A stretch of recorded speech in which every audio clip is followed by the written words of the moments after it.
Good morning to all.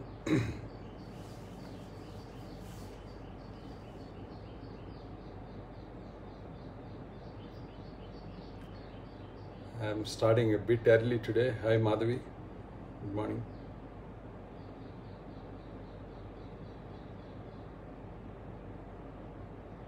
Hi Sridhar Babu. Happy birthday to you. Many happy returns of the day. Welcome. Hi Abdul. Hi. Hi Surya Teja. Good morning to you all. Hi Imam Hassan. Hi Subramaniam. Jai Krishnan. Hi, good morning. Hi Sai Dinesh. Muhammad Samiullah. Manikanta. Good morning to you all. Abdul, that's your love towards me. Hi Hemant Reddy garu. Hi Anup. Good morning. Welcome to you all. Ranjit Bhuminathan. Jai Chandar Konala. Today's lecture for Satyavani team is dedicated to Prasad Rawar, our beloved Prasad Rawar, because he is the man who has been driving this water supply in our company. Hi Ranjit. Hi Jai Chandar. Bhujangravar, good morning. Anil Reddy. Deepak. Kishan Agrawal. Good morning. Metla Srinivasarao garu. Hari Prasad. Ravindra Kole. Good morning to you all. Ashok Sharma ji. Sunil Fatya.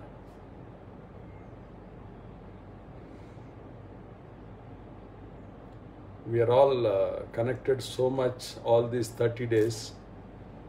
I am going to conclude this series by day after tomorrow. So I am feeling a bit nostalgic going to stop this series online. Of course, we may meet again on different occasions of online, but this series, Pawan Ladkar, Mohammad Ishaq, Sai Prakash, Raghavendra, good morning. KGK Garu, Namaste, welcome. Good morning to you, sir.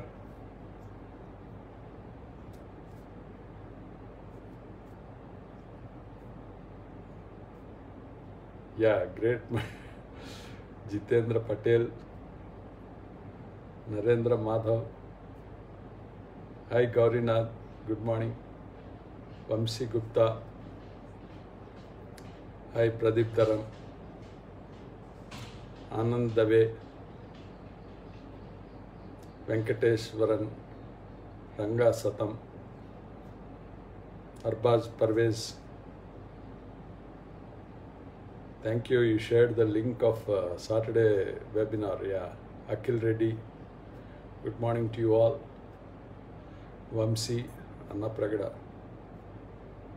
Guruswami. Good morning. Kammam Gurishankar garu. Good morning. Welcome.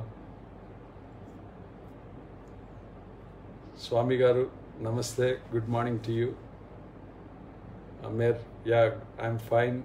Amer. Hiremat. Good morning. Anjaneyulu. Yeah. Thank you, sir. KGK garu. It's really going to be unforgettable in life. Lockdown itself is an unforgettable event in life. And in that, I somehow utilized 32 days of my time updating my lectures. Rohit Potu, Manish Bandela. Good morning to you all. Welcome. Shankar Narayanan.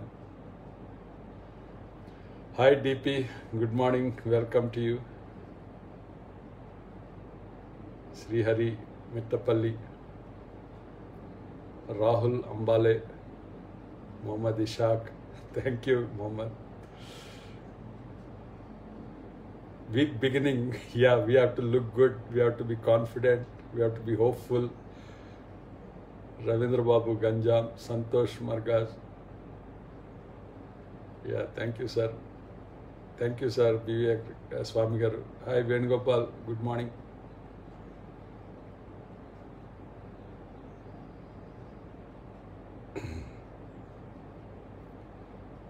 Slowly, we are moving towards exit plan for lockdown. Actually, I might start working from 8th of May.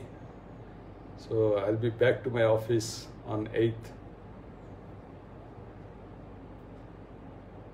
Satish Kulkarni. Yeah, we'll start now.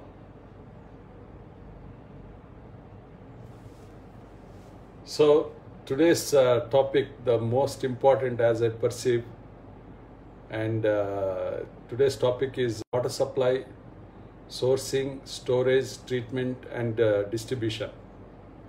So it's a huge subject as such. I'm trying to cover in 1 hour. It's really tough for me, and I request you all to bear with me when I go jumping or slipping some of the slides. So you can ask me questions towards the end. So overview of the topic today is introduction,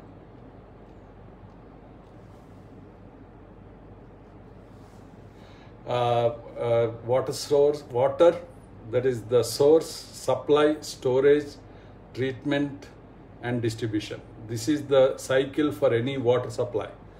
So we have to identify the source, we have to transport it or transmit it or supply it to the location, store it for the required number of days, storage required, treatment to the desired quality of the usable water, and then distribute it to the thing. So this cycle I will cover for a independent house like my house, family home, community like apartments and gated communities or quarters, small townships, and then rural water supply in any state. I am taking example of Telangana because I am here, and city, urban water supply. That also I am going to take a case study of Hyderabad. So this is the overview of my presentation today. So water is a resource for survival. Actually, we have seen civilizations forming always around the rivers, because those days there is no technology. People used to live near where water is available. So we have seen Indus civilization, the oldest known civilization, and we have seen Ganges, around Ganges, any cities like Yamuna, Godavari, Krishna, so many cities are Hyderabad. Any city is developed around river, because water is the most important source, and those days people used to take the water from the river and sustain and survive. And the prosperity of any person depends on availability of water. I had my personal experience. 1 year I lived in a house where there was no water. I had seen the hell of my life. So morning when you get up, if you have to collect a mug of water, when you have to collect the mug of water, when water is dripping, imagine your psychology. If you start the day like that, your day is going to be very bad. And for me, 9 months was disastrous living in such house. And I had to vacate that house and shift to a better house where the water is available. So water is the most important thing for any person, any family, any community, any city, and any country actually. So rainwater is the natural source. From the rainwater we get the village tanks. Olden days we used to have tanks in the villages, and we have the groundwater and we have the rivers. Traditionally they are the source of water. But with the population growth and the density, population density, that means per square kilometer, probably India has the highest density of population. And it demands for proper effective water management, and quality water to meet the standards is also very important thing. So we have to identify the water sources for raw water, and we should make it portable, Potable water is used for bathing, wash basin and kitchen sink and cooking, and super potable is for drinking, and treated recycled water can be used for flushing and landscaping. And nowadays the technology has developed so much. We have seen grades of water. Japanese technology is there where you need a separate, you have a water treatment thing like AquaGuard in your house, where if you want to take a tablet, you press a different button. If you want to take bath, you press a different button. So like that 10 categories. After food, you take different type of water.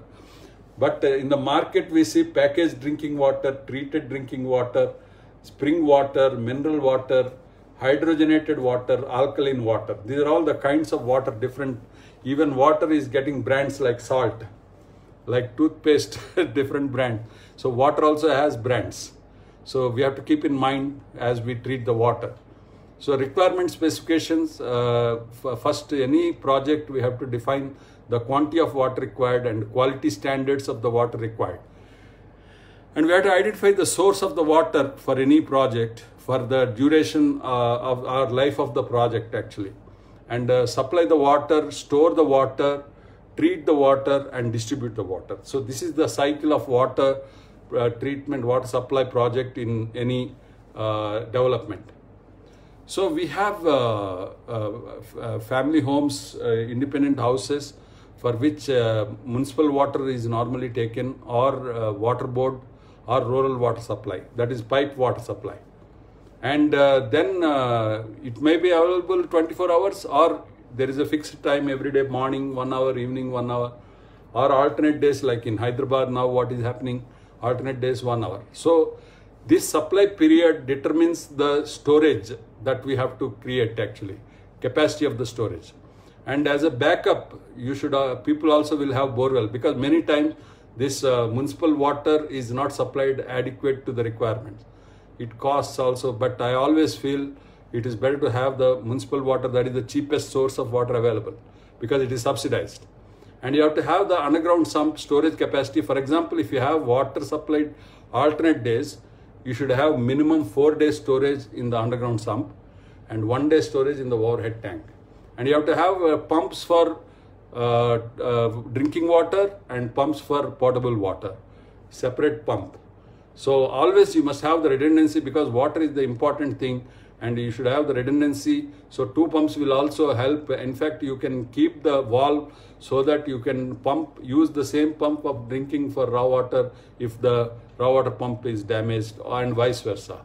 And distribution to the toilets, kitchen, utility, that is the wash area or car wash, and the landscape and kitchen garden or kitchen garden. So these are the requirements of distribution points. And reverse osmosis and filtering for drinking is also required. So nowadays it's very essential for maintaining the health. And solar heating, hot water also separate piping we have to do for solar heating. You know, solar, it depends on the hot water panels and solar panels, and then you have a water tank. So your main overhead tank has to be above the solar heating tank. So you have to plan such that the overhead tank is above the solar heating, so that you can use the gravity flow from the overhead tank to solar heating. So these are all the basic things. So being engineers, people think that we know all this. So it is better we refresh our thoughts on what is the best system for even an independent house. And I am sure most of the engineers do independent house designs also. There you can't go to a plumbing consultant for planning this. And I have seen some clients saying, my plumbing, I don't have plumbing consultant, I'll use the plumber to do the plumbing. That's most dangerous actually. Engineers can contribute a lot in optimizing the water supply and energy conservation actually. Next is the community, multi-family, that means apartments starting from 8 families to 100 families, 200 families, 500 families. Also, we have to design for that. The source of water is water board or municipality or borewell. And borewell, we have to check the yield, and we have to use the submersible pump. As I told, for putting the borewell, if you are drawing water more than 1 lakh liters per day, you have to take the Central Groundwater Board permission. and no objection certificate. And also underground sump we have to design for raw water, which is also used for fire fighting, because when you go for multifamily, if your number of floors is more than 5 or 4, you have to go for firefighting system, and for that also you have to create a sump for fire water, and also overhead tank for fire. And then drinking water, we have to create a separate sump when we have the multi-family, and depending on the standards, we will create the capacity of the underground sump for drinking water. And gravity, if you are using the gravity flow for supply, then you will have a overhead tank, and then you will have the downcomer. If you are using pressurized, that means hydropneumatic system, you will have a wet riser. That means we will pump from the bottom. So the ring main, which we plan in gravity system, will be on the terrace. And if you are having floors more than 20 floors, you have to create a service floor, and then in the service floor you have to have a ring main for the floors, because normally when you use the gravity flow, you need to have every 20 floors one service floor for pumping and ring mains and other firefighting systems also. So when we talk about high rise, but I am not going into detail of the high rise, but hydropneumatic system, if you are using, you have to use the pressurized system, very comfortable actually. Hydropneumatic, when you use, you will get the uniform pressure of supply, whether you are in the ground floor or in the last floor. Otherwise in the gravity, we will see in the last floor always people get low pressure, they complain, the shower will not be working, and in the ground floor you will get huge pressure. And sometimes washers you have to replace very fast because of the higher pressure in the ground floor when you have a 10-storied building. So we have to design considering all these factors. Better is hydropneumatic system using the wet riser. In hydropneumatic system, we have to use the 3 pumps. And then a number of pumps that we have to plan for drinking separate, and for water supply potable is separate. And when we have, normally nowadays we'll have 5 tracks of pipes. One is for fire raw water, one is for potable water, one is for drinking water, one is for treated water, and one is for solar. So 5 tracks of water supply will be there in apartment. So we have to think of this piping. And when you have billing for this water supply, nowadays we have this metering. We can use Wi-Fi enabled metering, or we can use the online metering actually. In which case the planning will be different. If you have to have a physical single meter for each apartment, you have to have a ring main for each apartment, which will be a costlier in piping but easier in maintenance. Alternative is to use Wi-Fi technology, but Wi-Fi installation is a bit costlier. For each apartment, each inlet, we can put a Wi-Fi which will send the signal of supply to flow meter supply to the SCADA type system, which is a what you call smart system. And then you can generate the bill for every flat apartment depending on the consumption of the water. So we'll have 3 pumps, 3 pumps we should have, potable drink water we should have pumps, and then drinking water we should have 1 pump, and recycled water separate. So this is the so much of pumps you will have, but still the cost of water even recycled when you use STP, sewage treatment plant, will be 0.13 paise per liter actually. 0.13 paise per liter. That is the cost of recycled water. Then is rural supply. We have to have a source in Telangana. Mission Kakatiya is the one which has attempted to improve the source of water by doing the tanks, regenerating the tanks, and the Mission Bhagiratha, which is water supply for all the rural areas apart from central government schemes also. I'll share that data. Supply of water, storage of water, treatment and distribution in rural water. This I am going to cover. So status of rural water supply implementation in India. It's very unfortunate. All of us engineers have to remember this fact. By 2017, India has protected water only for 18% of rural population. And and that too only 55 liters per day. And then per capita day actually, per day per person, 55 liters. whereas the requirement we all know is 135 liters. Still we are not able to supply, and we are able to supply protected water to only 17% of rural households. So this is a very, very disappointing, and mind you, India has spent 81,000 crores in 12 to 17, 5 years, only to add 8% at 40 liters per capita day, or 5.5% on the basis of 55 liters per capita per day. So we have spent 81,000 crores. That means if we just distribute the money, that would have helped people have their own water supply system. See how much money has gone to the drains, ineffective. So as engineers, we should feel responsible and try to work for adding this water supply. So next is the Amrut, is another scheme of central government under JNNURM, Atal Mission for Rural Regeneration of Urban Transport. So this is the thing actually where under which also water supply and drainage schemes are implemented.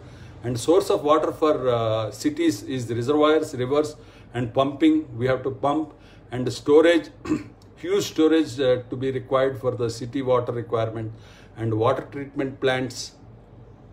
And then master plan for 20 years for every city, because it is the growth rate of cities, population is so much, and we have to plan for 20 years ahead and requirement for 20 years. That means total of 40 years we have to consider the population growth and design the water supply. Otherwise, cities are going to be in very tough times in future. Multiple zones in the cities, multiple pumping stations, and a SCADA will be required for automation and centralized monitoring of the water supply and distribution. So these are the, before we go into the design and all that, these are the basic requirements we have to remember as engineers, that total water requirement per person per day is 150 liters as per National Building Code in the urban scenario, and rural it can be 135 liters, and commercial offices is about 60 liters per day per person. That means if you are designing an office for 2,000 people,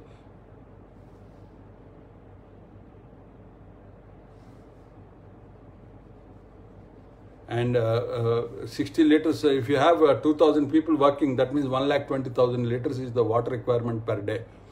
And firefighting, also norms as per NBC I have given, you have to have minimum underground sump storage of 75,000 liters for fire for residential buildings above 30 meters up to 45 meters.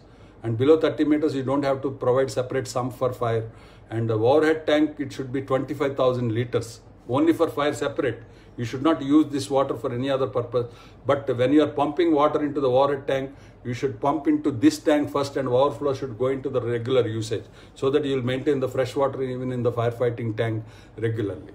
And the underground tanks for commercial, you should have 50,000 liters for up to 30 meters, and 75,000 liters up to 45 meters, 1 lakh liters up to 60 meters. And above 60 meters, 2 lakh liters capacity underground sump you should have. So we should remember these minimum standards when we are designing the water supply and storage for any commercial establishment or residential communities. So next is the independent house. Total water in liters per day is 150. Apartments is 150 liters. So you can see we have given a rough requirement. If you have 100 apartments, you need 75,000 liters per day. If you have 200 apartments, you need 1,57,000 liters, and 350 houses in a colony, you need 2,62,000, and a town of 1 lakh families, you need 75 million liters, and town of 1 million families, and with a population of 50 lakhs approximately, you need 750,000 liters. So this is, and for commercial establishment, the requirement, if you have 5,000 people working, you need minimum 1 lakh liters capacity. And the water standards, we should also remember as per IS 10,500 IS code, water quality standards, the turbidity level is 10, maybe relaxed up to 25 in the absence of alternative source, and the color 5, and it can go up to 50 if toxic substances are suspected, and the pH value 6.5 to 8.5, and maybe relaxed up to 9.2 in the absence of availability of better alternative. So these are all the standards. Total hardness is 300, and it can be extended maximum up to 600. This is the terrible upside limit, and 300 is preferred value. And fluorides, it should be limited to 0.6 to 1.2, iron content 0.3, arsenics 0.05, no relaxation because it is a toxic content, and the mineral oils 0.01 and maybe relaxed up to 0.03, and pesticides should be absent. There should not be any pesticide. So this is the water flow cycle. We have a source, and we have to treat the water from the source and then store it in the overhead and supply by what you call gravity, and then go back to supply, a basic supply to tap actually. This is the cycle of the water. So an independent house, if you have, this is a Revit 3D model. So we have a underground sump for a typical family of 5 people. If you have per day requirement of 1000 liters, if you have alternate day supply, so you should have an underground sump of minimum 4000 liters and overhead tank of 2000 liters. And where all you have to supply? So you have a bathtub if you have, and a wash basin, and WC flush, and bath shower or mixed wall. Here also another toilet you have, and here it is the kitchen, sink, and you have the utility areas, washing machine, and the dishwashers are washing.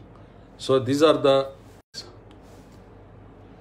method of purification. Water in houses, normally we do boiling of water to use for safe consumption of the water, or we have to have a filter, distilling and chlorination or UV treatment in houses, which is like AquaGuard. So it includes parameters of turbidity, color, water, taste, temperature. So we have to maintain all this.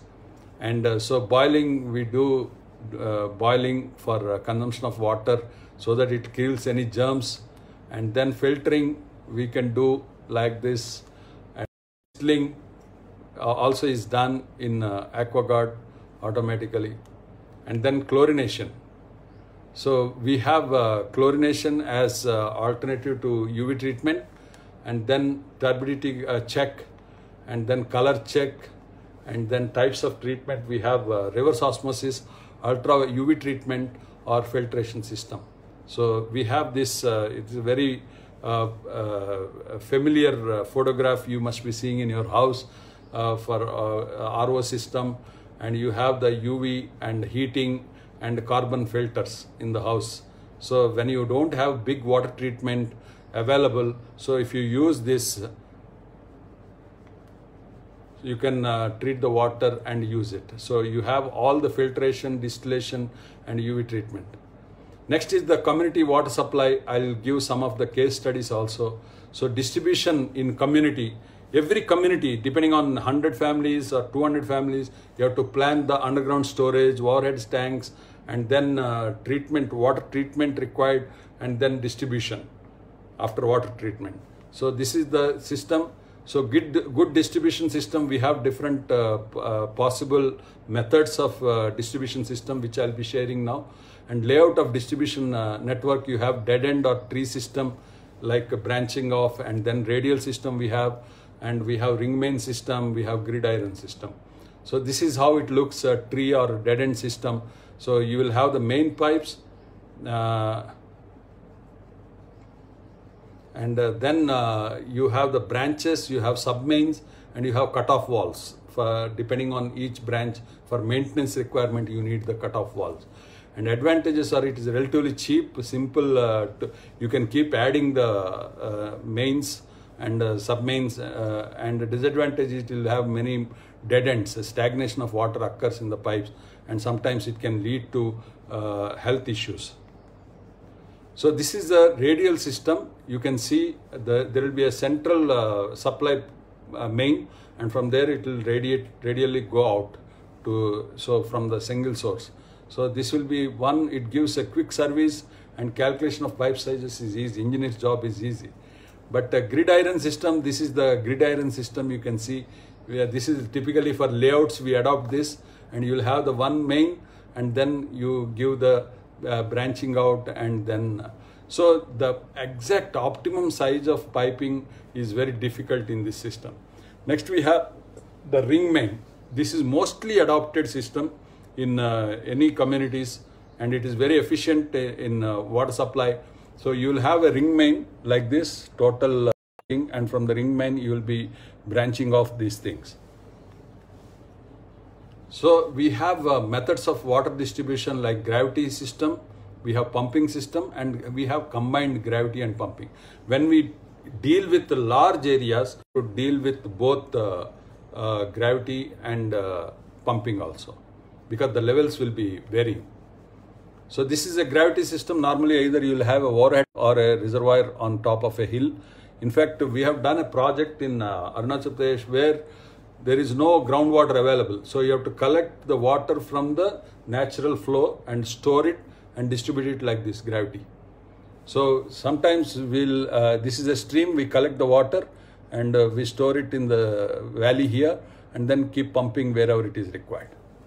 So pumping system, you'll have the pump house like this. We have the valves and meters, and so we'll be pumping from these tanks. Then is the combined gravity and pumping system. It will have like this, we will have the overhead tank. It is a gravity supply, and sometimes if when it pressure is not optimally balanced, we will be using the pumping. So distribution reservoirs, will be creating the intermediate distribution reservoirs, and water source to distribution cycle is like this. So we have the water treatment, storage, and from the storage we'll be supplying, and then distribution goes like this from the pump house. And then type of reservoirs, we have surface reservoirs, we have elevated reservoirs, we have underground reservoirs. So surface reservoirs are on the ground, and then we have these surface reservoirs, and type of tanks we use are, we have RCC tanks, reinforced cement concrete. We have IS 3370 to design these tanks. We have GI tanks, we have HDPE tanks, and will be, so this is how underground reservoir will be designing. And please remember to design for tank empty condition. When you have the particularly water table level and hydrostatic pressure, we have to design the empty tank condition. And we have earth pressure, we have to design for the earth pressure with the cover slab and without cover slab. This is a very important, all the conditions we have to consider for the design, and the detailing, and the cover to the reinforcement also has to be taken care. So we have these ground tanks like this, RCC tanks above ground, and we have GI tanks, that is steel tanks, and we have HDPE tanks, and we'll have the pumping from the HDPE tank like that. And elevated storage reservoirs, that is, we have these overhead tanks so-called. So these are the elevated overhead tanks. This is a part of a STAD model which is done, and you can see this water tank. We should have access staircase or access inside here, the access staircase for maintenance and the safety railing for this water tank. So the drawings for such water tanks are also to be done considering IS 3370. So this is the detailing of the elevated storage reservoir, the bottom slab, the cover slab, and this is the staircase design, and then also the rectangular tank, overhead tank. So we have these accessories. We need inlet and outlet pipe, and we need float gauge indicators for water depth level indicators, so that the pump can be on automatically, because it is not possible to every time go and check what is the level. So you need to have the indicator of the water level using the float type. And the storage capacity, and of distribution reservoirs, we should have the balancing storage, because we should have a breakdown storage, and we should have the fire storage. These are all the requirement of the reservoirs. And we have these walls, sluice walls, which are used for different things. I'll show you. So we have the gate wall like this, which are mostly used for cutting off the supply, and then the supply or cutting off the supply. And then we have this air released vacuum breaker. These are water hammers. So for controlling the water hammer and all, we need to have this air release thing. And check or return valves. We need to have non-return valves sometimes. Suppose, for example, you have the geyser. In the geyser, you should have a non-return valve. Input to the geyser, you should have a non-return valve. That means when there is no water in the overhead tank, water in the geyser should not go to other supply. So you should have a non-return valve. That is very important. And then we have the pumps. We have the booster pumps. That means to maintain the pressure when there is a low pressure in particular areas. And we need to use the normal water pumping and fire hydrant pumping motor. This is for fire fighting, wet raisers. So we need to have 3 pumps, 1 electrical pump, 1 backup pump, and 1 jockey pump. Jockey pump means everything fails. DG fails, fire fails, because in case of fire, power will go off first, and DG you cannot switch on. Then how do you supply water for firefighting? That is using the jockey pump. Jockey pump uses diesel, so it's a diesel pump basically. So you must have minimum 3 pumps for firefighting. And the distribution pipeline. So what are all the materials we use for distribution pipeline? We use cast iron pipe, which is age-old system, steel pipes, MS pipes with concrete lining. And then we have galvanized pipes, GI pipes, copper pipes, which is costly but is used for pressurized system, very efficient and good for supply. And then plastic or polythene PVC pipes. Now we have the CPVC pipes, composites, and PPR, polypropylene pipes, and then asbestos AC pipes and concrete pipes. So these are all the types of pipes we use for. So this is the distribution cast iron pipes. This is how it looks. And this is the steel pipes, GI pipes. Now these have become very costly and difficult to install. So the joints and the work required for installing these pipes. So we are improving GI pipes, and then copper pipes, and then plastic PVC pipes, and the asbestos pipes, and RC Hume pipes. So these are all the pipes, different types of pipes used for water supply. So if you look at a typical apartment, this is again a 3D model in Revit actually. The entire apartment complex you can model, and you can optimize the supply. In fact, when I reviewed my office plumbing design, when I saw reviewed in Revit, I could find the unnecessary rerouting of the pipes. So we have removed the rerouting and given. So when you see in plan and section, it is difficult to make it out. So if you always do the 3D, it is better to, you can give a most optimum. So you can see here directly from the underground tank, it is going to the overhead tanks. And from the overhead tanks, each section we are supplying to water. So this is the main downcomer, and then ring main for the block. And then we are supplying water to each apartment. So these are the other projects where we have used Revit effectively for clash reduction and all. So you have air conditioning, you have the electrical, you have the firefighting, and you have the plumbing. So we can see all together coordinated drawing like this, each floor in Revit, and we can always work. So it is not me, it is we working in engineering team. Suppose you do in AutoCAD, you will be doing differently, is it not? A plumbing drawing is different, air conditioning is different, whereas in Revit all can sit together and do the coordinated drawing. So that is the advantage of Revit, and it is always good to use the Revit. So here you can see the 3D model of the entire plumbing. This is how the CAD file looks, and this is how the Revit file looks. So you can extract the CAD file from the Revit and then see all the water supply points are shown in one drawing. And material takeoff also. In plumbing, it is very difficult to get accurate plumbing takeoff. So use the Revit to get the accurate material takeoff. So this is another small apartment also. We have used this Revit for plumbing and material takeoff. So you can see this is how we can do it. So water distribution layout for quarters, these are all the different layouts. I will not explain everything, but we have to make a single line drawing so that we'll understand how each point we are supplying the water, the main lines and distribution branch lines. And these are the design details. We have to consider the wastage also, evaporation sometimes, and we have to design the equal pressure. Yeah, that's the main beauty in the design.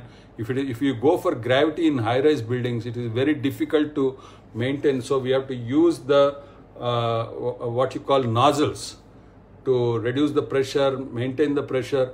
So it is a very tricky design if you are using gravity. But if you use hydropneumatic system, it will maintain the uniform pressure in the whole system. So it is called pressurized system. I have seen in European countries and all, can you imagine the pipe diameter used for this is 6 mm and all. Because it is pressurized, you don't need a half-inch pipe for every supply. So you can maintain the uniform pressure everywhere, whether it is wash basin or a shower or a mixer wall, you can use the same pressure. So this is the sourcing, from sourcing onwards, from the discharge from the borewell, it is observed that 8,000 liters we are able to get per hour. And so we have to considering capacity and the area of pipe is arrived at is 50 mm, 2-inch pipe. So we have designed the pipe diameter with 80 mm, and then capacity of submersible pump. So we use the submersible pumps in borewells nowadays. That is most efficient, effective in terms of energy consumption actually. So these are all the water distribution layouts, and this is the single line drawing of water distribution, and this is the total plan of the water distribution pipeline, and these are all the different layouts that we have done in various projects for quarters. And so we'll have the pipe diameters. I'll show you legend somewhere. Here you have the legend mm dia, that is 8 inches, 6 inches, 4 inches and 3 inches pipes. Different diameter of the pipes are used, and so the main will be 200 mm dia and first branch will be green. That is here you can see the 6-inch dia and all that. So this is the layout of various colonies, quarters that we have done, and so this is the water supply system that is planned, and it is all handed over also long back. So these are all the layouts of water supply.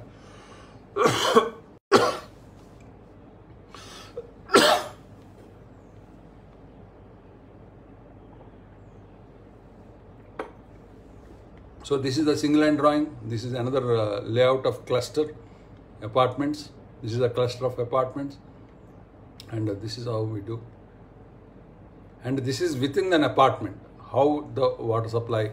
So we'll have the overhead tanks, and from the overhead tanks we'll have the downcomers, and then branching off into the kitchen, toilets and wash areas. And this is the servant quarter. So this is the elevation and plan in the toilet, you can see. So you have a flush tank, and you have the wash basin and mixer wall.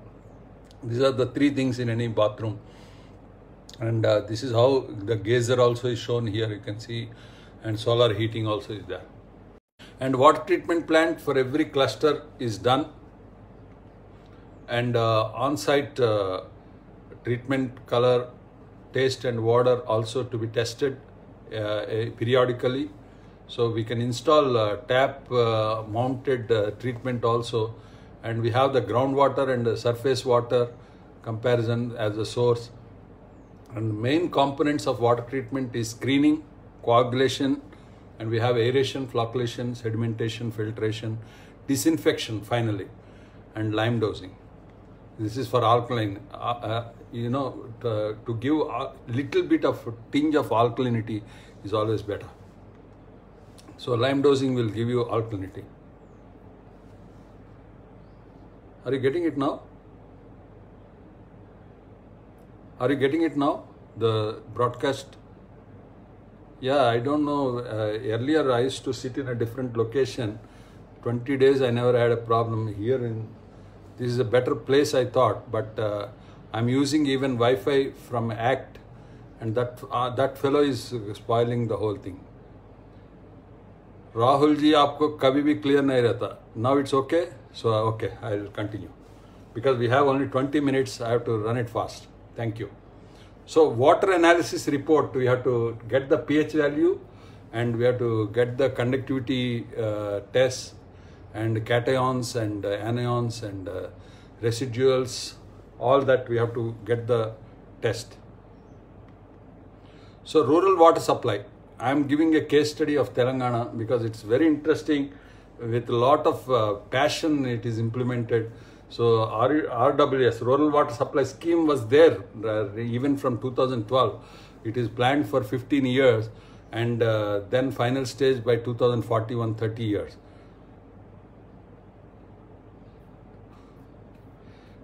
Yeah, and population forecast is to be taken, and design demand we have to do for 1.2 to 20% excess for population per capita demand, and 20% water losses in rural supply. So we have to do that. So water sourcing, we have canals, we have the main canals, we have the branch and sub canals, we have the reservoirs or tanks, village tanks, and we have the dams in the reservoirs and valleys, and reservoirs in dam and valleys, and we have bankside reservoirs, we have service reservoirs. We create the service reservoirs like this, overhead or on the ground. This is another type of service reservoirs, and these are the retarding reservoirs. That means when it's not a constant level reservoir. Balancing reservoir will maintain the detention reservoirs we have, and then multi-purpose reservoirs. That means irrigation, the water supply, drinking water. Nowadays, every reservoir is a multi-purpose. And balancing reservoirs we create for water storage, intermediate, like we cannot pump for 300 kilometers or 200 kilometers. So we have to create balancing reservoirs, and multi-stage pumping we have to do when the elevation is small. So this is a kind of balancing reservoir concept. And so we have the storage facility, and then we always maintain the level of the water in the balancing reservoir. And then groundwater, we use tube wells and open wells in rural supply when there is no main water source. So we have to use the groundwater. And tube wells we provide, and take the water and store it, and then start, after treating, start distributing. Can't you hear me? No sound? Can you hear to me?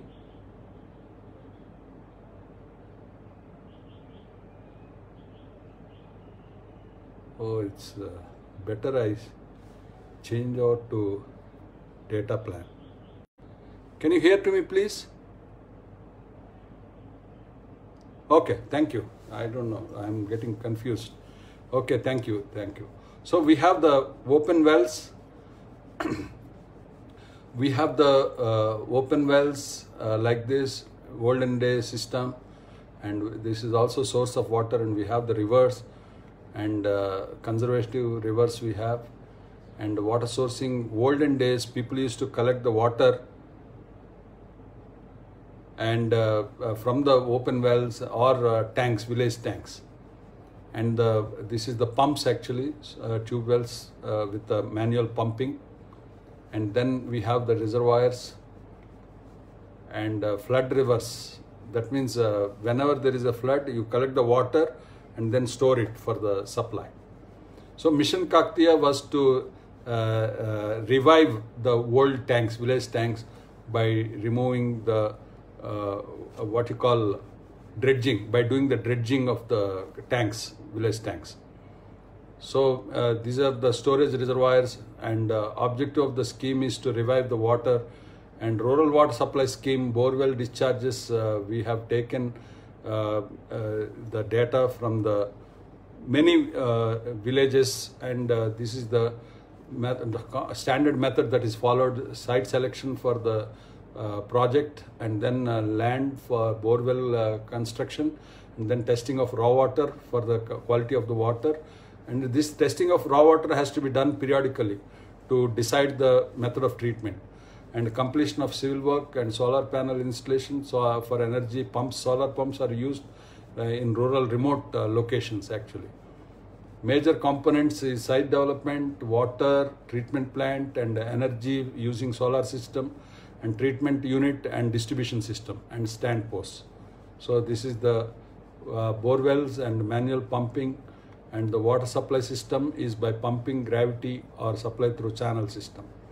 So we have this typical hydropneumatic pumping system also is used in rural areas for maintaining the pressure when gravity is not viable actually. When you have, there is a optimum storage and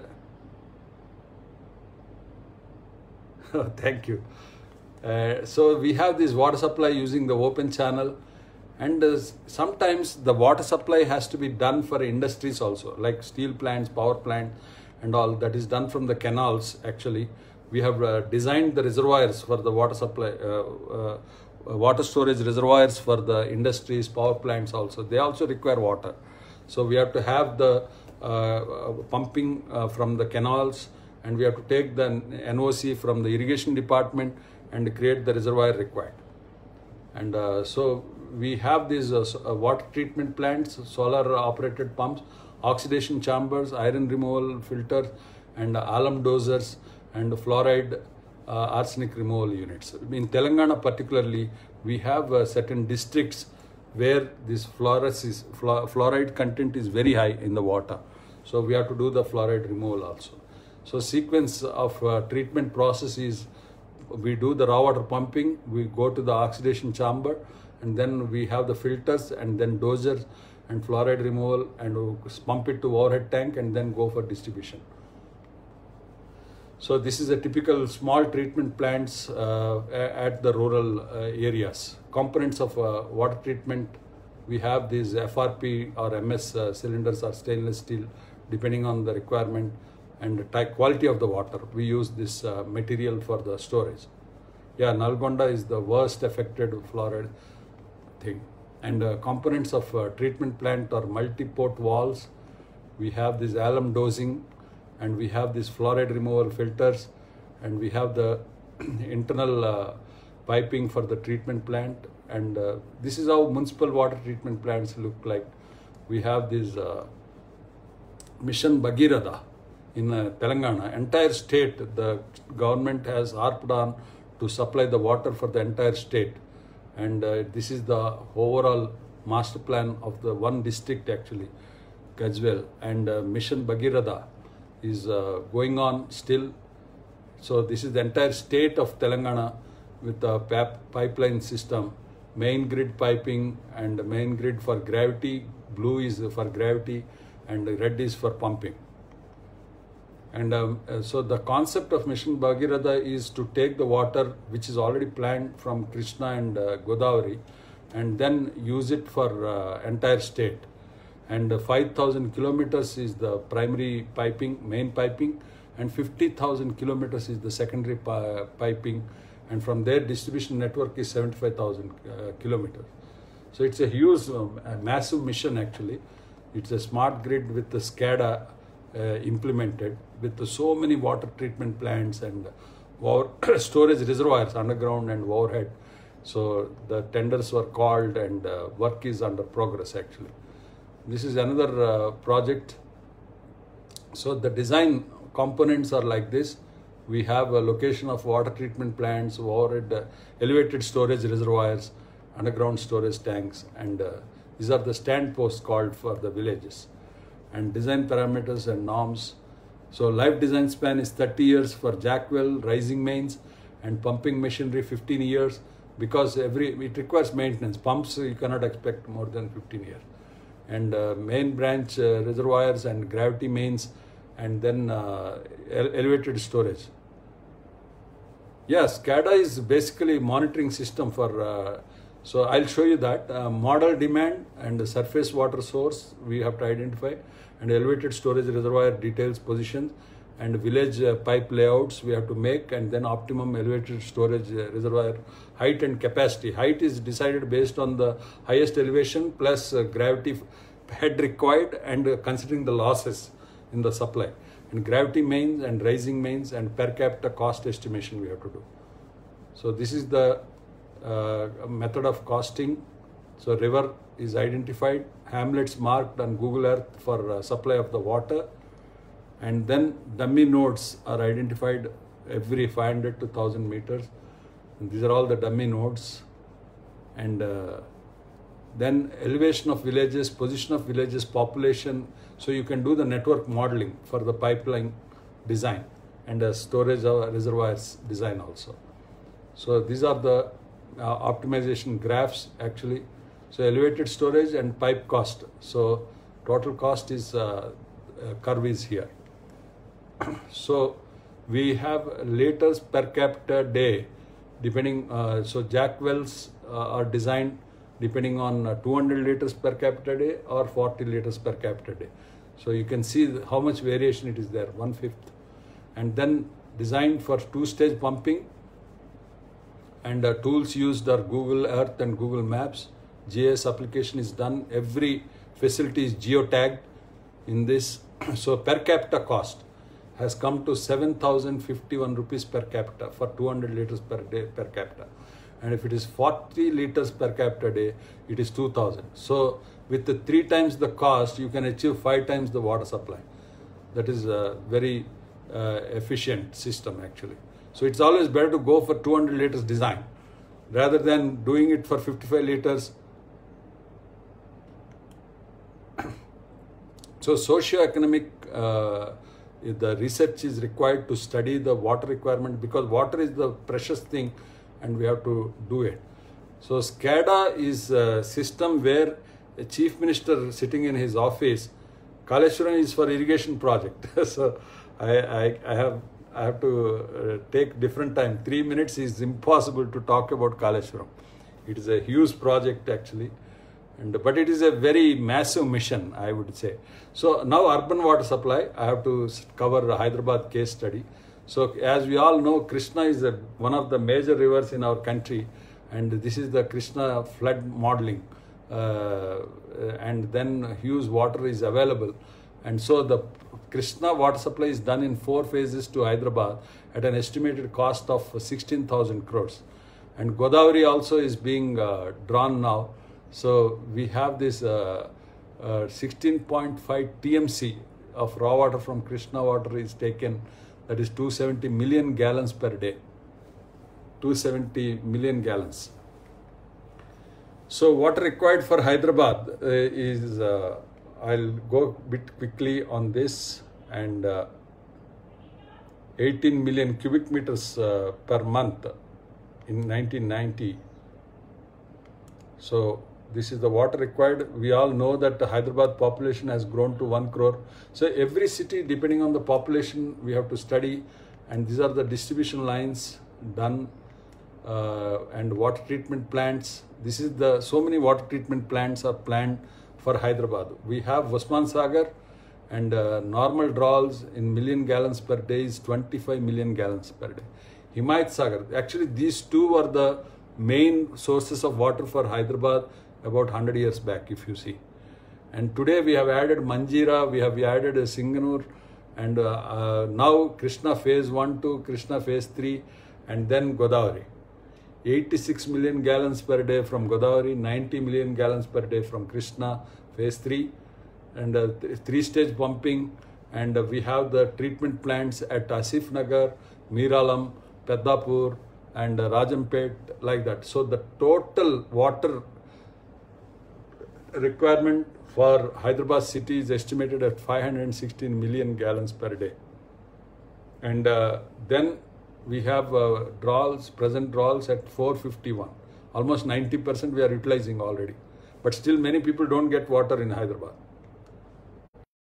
Water provided for human consumption requires treatment in order to make it safe and pleasant to taste.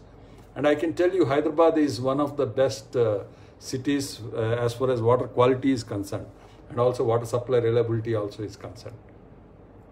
So drinking water quality we have to maintain for healthy and all that. So the treatment process is filtration, screening, filtration, coagulation, and sedimentation, and final filtration, and disinfection finally, and supply to the storage. So this is the cycle. So we have a surface water supply, we have the screening first, and then we have the coagulation and rapid mix tanks and flocculation tanks, and then we have these chlorination and fluoride removal and filtration, and finally settling tanks. So this is the untreated to treated cycle. We have the coagulation, flocculation, sedimentation, filtration, disinfection, and finally treated water goes to the reservoir. So first is screening, you have to remove the sludge, and after sedimentation remove the sludge, and after filtration you remove the sludge. Different levels of filtration is required. So this is how the screening, you can see all the fishes and logs are taken out when we are particularly using the river water. And then we have to do add the coagulant, alum, and then remove the by flocculation. So you can see this is how the coagulation works. From this color you will get the colorless water here. And sedimentation tanks we have like this, and then filtration we have the sand filters, pressure sand filters, and these are the sedimentation tanks with flocculation, and we remove the sediments and then take it to the pressure sand filters finally. So this is the flocculation basin. So the concept is you reduce the velocity of the water flow so that these sediments will set in the basin, and then go to the dual media filter, coal, sand, and gravel, invert sand filters, and then disinfectant finally. You add the chlorination to disinfect the water. So water softening finally, and mainly the lime and the soda ash are added to water for softening it. That means removing the hardness minerals from the water. And we use the synthetic organic chemicals, mainly coal, carbon granules for filtration, and then the distribution pumping stations you have. By gravity when you have, it is by overhead tanks. So unit operations, you have every unit will have the treatment plant, and then supply to the overhead tanks. So these are how the sedimentation tanks look. So 70% of the suspended particles are removed in the sedimentation tank, and the final very fine things are removed in the sand filters. So this is the water treatment process design. So I have shared these calculations with you. I'm not explaining this calculation. So fill and draw type and final filtration. We have the sedimentation, biological action, electrolytic action, and finally sand filters. In sand filters we have pressure sand filters and slow sand filters. And this is the comparison of slow sand filter and rapid sand filters. And the rate of filtration is 100 liters per hour per square meter. So based on that, we can design the area of the sand filter. And if it is a rapid sand filter, it is 30 times faster. That means with the 30 times lesser area, you can have the rapid sand filter. That's why nowadays we are getting very compact water treatment plant. So final message is water is a limited resource, as we all know, but human population is growing. We have seen the population of India has grown 4 times in the last 70 years, from 30 crores to 130 crores. So urbanization is happening at 70%. So we are densifying the city population. So it is for civil engineers to plan and work for this civilization, for having better, safe and enough water. And water is the second basic need for humans. We all know. After air, it is the water. So we have to forecast, plan, design, and implement and maintain.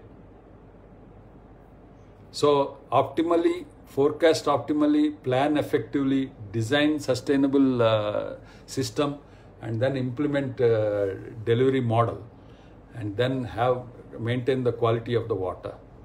So finally, recharge water with rainwater is the main source, best source.